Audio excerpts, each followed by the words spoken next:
This doctor's contract was 2 years in the making and included 2 separate clinic closures late last year. But after a vote by provincial physicians, a new contract has finally been ratified and will be in effect until March of 2013. And after taking a lot of time at the bargaining table, the Saskatchewan Medical Association says they're pleased with the deal.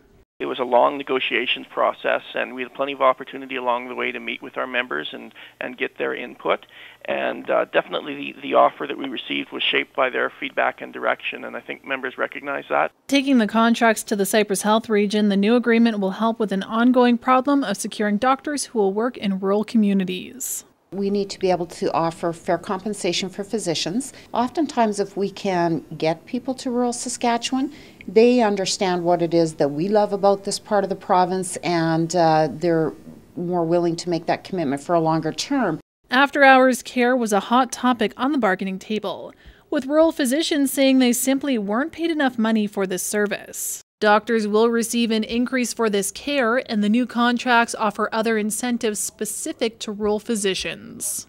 From our perspective, with the new contract that's been signed, there is money being allotted to things like incenting physicians to work in rural communities, to provide specific chronic disease management, care pathways. So those are all good things that really, I think, benefit the Cypress Health region in particular. And after a prolonged negotiation period, the SMA is already starting to think about the next contract.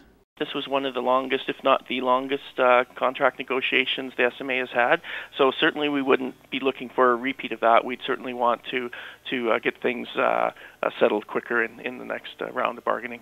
Other highlights of the new contract include a general fee increase for fee-for-service physicians, which is 13% over the next 4 years.